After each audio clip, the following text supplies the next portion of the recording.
Okay, so if you're staring at a giant mountain of science notes right now, feeling totally overwhelmed by the sheer volume of facts you need to memorize, I want you to just take a deep breath. You are in the exact right place. I know exactly how that anxiety feels, looking at an entire year's worth of curriculum and wondering, how is all of this going to fit inside my head? But don't worry, because this explainer is designed to be your ultimate, highly structured study coach. We're going to break down your 8th grade General Science Master Study Packet into visual, instantly memorable chunks.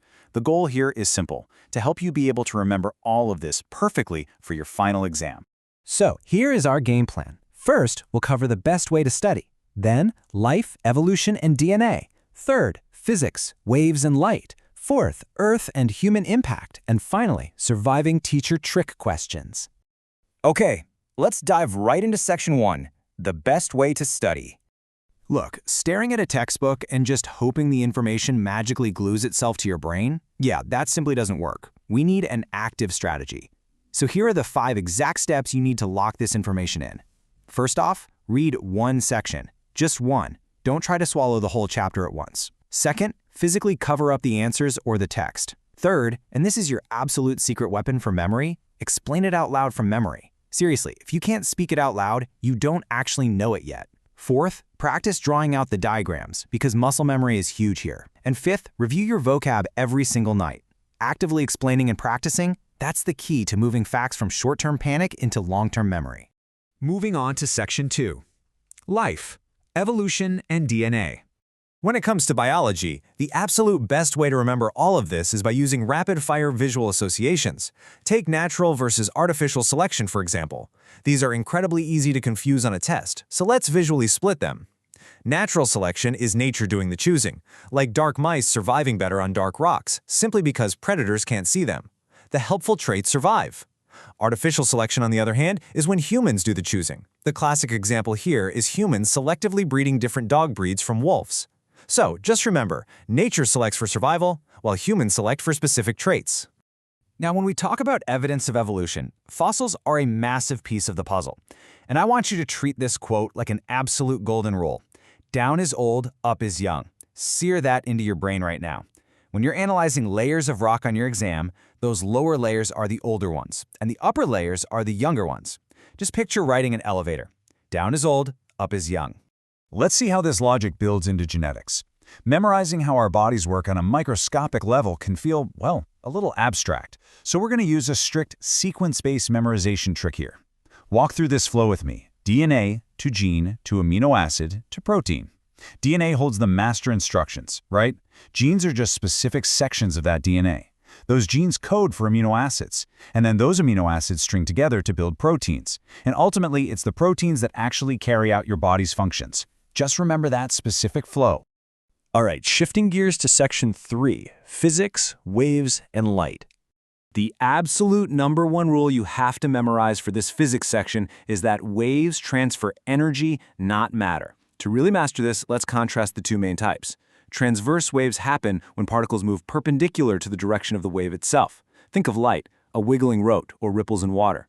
Longitudinal waves happen when particles move parallel to the wave. Think of sound waves or pushing a slinky back and forth. So, link transverse to perpendicular light and longitudinal to parallel sound. And this brings us to the anatomy of a wave. I want you to physically trace this with your eyes right now. Remember our tip about practicing diagrams? The crest is the very top peak. The trough is the very bottom. The wavelength is that exact distance from one crest to the next. And the amplitude?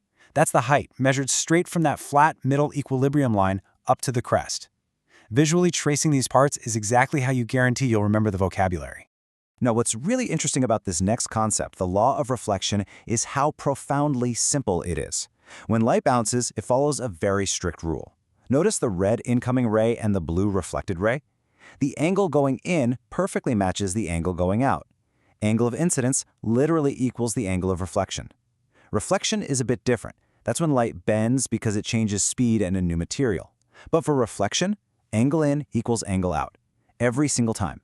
Let's train your brain with another sequence to help you memorize the entire electromagnetic spectrum. We know objects appear certain colors because they reflect specific wavelengths, but visible light is just one tiny piece of a huge spectrum. From left to right, we go radio, microwave, infrared, visible, ultraviolet, X-rays, and finally gamma rays. And the big takeaway here? As you move across that list and the wavelengths get shorter, both the frequency and the energy increase. Next up, Section 4, Earth and Human Impact. Okay, pay close attention, because this topic features the most frequently confused pair of words in all of 8th grade science. We need a rock-solid, fast association trick for this right now. Here is the core contrast you must drill into your memory.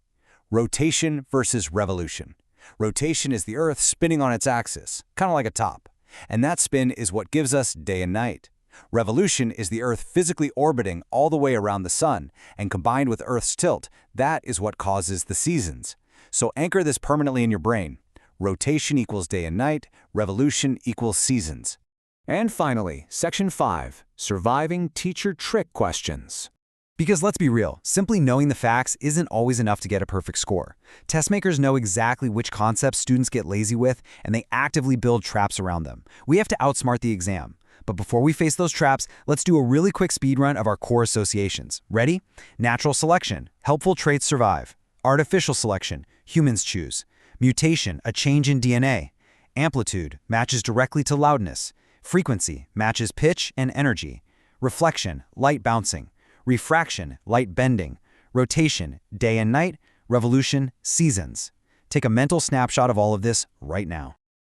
So, you've got the rapid-fire facts locked down. But are you ready for the trick questions? This final knowledge check is what separates a good grade from a truly great one.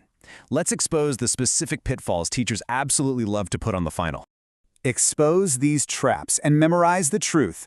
Trick number 1. Teachers will try to tell you amplitude is the whole height from the trough all the way up to the crest. False. Amplitude is measured only from that middle equilibrium line to the crest. Trick number 2. They'll try to measure reflection angles from the surface of the mirror. Wrong. Angles for reflection are always measured from the invisible, perpendicular normal line. Trick number 3. They will ask what frequency affects, hoping you only say pitch, but frequency affects pitch and energy. And finally, amplitude affects loudness and energy. Don't let them trick you into giving an incomplete answer. All right, we have broken down this ultimate study guide into the exact chunks you need to succeed. But think back to steps 2 and 3 from our very first study methodology breakdown. Remember, passive watching isn't enough. We are training your brain to recall this on command. So I'm going to leave you with one final challenge. Can you physically cover up this text or look away from your screen right now and explain these trick questions out loud from memory? If you can do that with everything we've covered today, you are completely ready to absolutely crush your 8th grade science final. Good luck out there.